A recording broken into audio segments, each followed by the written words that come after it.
पाकिस्तान ने बार बार हम लोगों को न्यूक्लियर वॉर की धमकी दी थी, हम सभी ने सुना। और उसके बाद किस तरीके से जो अमेरिका के राष्ट्रपति हैं डोनाल्ड ट्रंप, उन्होंने ये कह दिया कि मैंने एक न्यूक्लियर वॉर रुकवाई है मेरी मध्यस्थता की वजह से। हालांकि वो बाद में उस बयान से पलट गए, लेकिन सवाल अब सबसे बड़ा खड़ा होता है कि क्या अब वक्त आ चुका है पाकिस्तान की न्यूक्लियर पावर के ऊपर एक ऐसा सख्त फैसले लेना जिसके बाद पाकिस्तान को परमिशन लेनी पड़े अपने न्यूक्लियर को यूज करने के लिए। जी हाँ, हमारे देश के रक्षा मंत्री राजनाथ सिंह ने इसको लेकर मांग कर दी है। राजनाथ सिंह ने मांग की कि पाकिस्तान के परमाणु हथियारों की निगरानी अंतर्राष्ट्रीय परमाणु ऊर्जा एजेंसी यानी आईएई करे। अब सवाल उठता है, क्या पाकिस्तान अब भारत को बार बार परमाणु धमकी देने लायक नहीं बचेगा? दरअसल देखिए, आतंकियों से पाकिस्तान की यही हमदर्दी है जो कि बार बार नजर आती है, जो हमने तस्वीरों में भी देखी कि पाकिस्तान कैसे आतंकवादियों के लिए हमदर्दी अपनी जाहिर करता है। और ऐसे में खतरा बढ़ जाता है और इस खतरे की तरफ इशारा करती है हार्वर्ड यूनिवर्सिटी की रिसर्चर सितारा नूर की एक रिपोर्ट। साल 2023 में assessing nuclear security risk in Pakistan नाम से एक रिपोर्ट प्रकाशित हुई थी। इसमें कहा गया कि पाकिस्तान में सक्रिय आतंकी संगठन एटमी हथियारों पर कब्जा कर सकते हैं। और उसी खतरे का जिक्र अमेरिकी के तत्काल राष्ट्रपति जो बाइडेन ने भी किया था 2022 में। उन्होंने पाकिस्तान को दुनिया का सबसे खतरनाक मुल्क करार दे दिया था। अब सवाल उठता है कि पाकिस्तान क्या सच में आतंकियों को अपने न्यूक्लियर वेपन्स दे देगा? देखिए, हम सभी को पता है कि पाकिस्तान कैसे आतंकवादियों के प्रति अपने प्रेम को जाहिर करता है, जग जाहिर है। हमने हाल ही में तस्वीर देखी जब पहलगाम आतंकी हमले का बदला लिया, उसमें आतंकी मारे गए, तब भी उन्होंने उनको एक सम्मान दिया था शहीदों की तरह। और उसके अलावा भी एक और मैं आपको रिसर्च के बारे में बताती हूँ। Balfour centre for science and international affairs की एक रिपोर्ट भी बताती है कि पाकिस्तान की परमाणु नीति, परमाणु हथियारों की सुरक्षा दुनिया के लिए एक बड़ा खतरा है।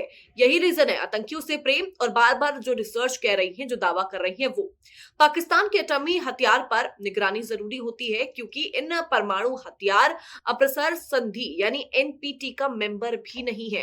पाकिस्तान ने कंप्रिहेंसिव टेस्ट बैन ट्रीटी यानी सीटीबी पर भी हस्ताक्षर नहीं किया है। इससे पाकिस्तान की परमाणु नीति और एटमी एक्टिविटी दुनिया की नजरों से छिपी हुई है।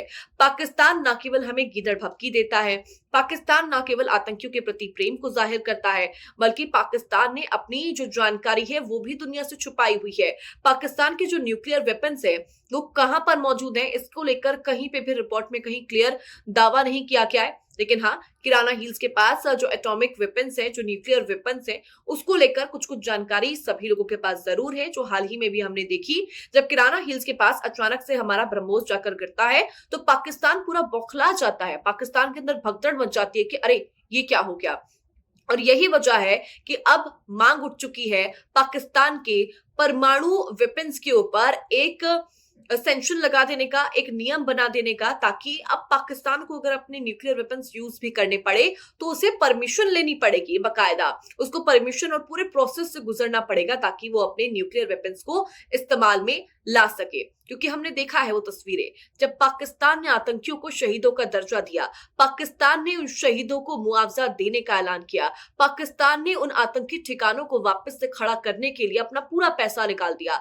ये सारी तस्वीरें हमने देखी है। वो पाकिस्तान जिसके पास खाने पीने के लिए अभी पैसे भी नहीं है, वही पाकिस्तान न्यूक्लियर वेपन्स की धमकी देकर हमें घुटने टेकने को मजबूर करने की नीति सोच रहा था, लेकिन हुआ उसका उल्टा। लेकिन सवाल यहाँ पर सबसे बड़ा ये खड़ा होता है कि जो दुनिया के बाकी देश है वो इस मुद्दे के ऊपर सोचते हैं या फिर नहीं सोचते हैं। क्या वो एक न्यूक्लियर वॉर को लेकर पहले पिक्चर देखना चाहते हैं या फिर इसके ऊपर तुरंत के तुरंत कोई एक्शन लिया जाएगा? क्योंकि पाकिस्तान जैसे जिहादी देश के पास, पाकिस्तान जैसे ऐसे देश के पास जिसमें आतंकियों का डेरा बसा है, जहां पर आतंकी बड़ी तादाद में है और पाकिस्तान उसको खुद सपोर्ट भी करता है, ऐसे जिहादी मुल्क के पास न्यूक्लियर पावर होना सबसे बड़ी गलती और खतरनाक चीज साबित कर सकता है। क्योंकि पाकिस्तान के पास, याद रखिए, 170 से ज्यादा परमाणु हथियार है। ऐसे में ये किसी खतरे की घंटी को भी यहाँ पर दावा दे रहा है और बार बार खतरे की घंटी भी बज रही है। फिलहाल इसको लेकर आप क्या सोचते हैं? क्या पाकिस्तान के जो परमाणु हथियार है उसको लेकर नियम बनने चाहिए? मुझे कमेंट सेक्शन में जरूर बताइए।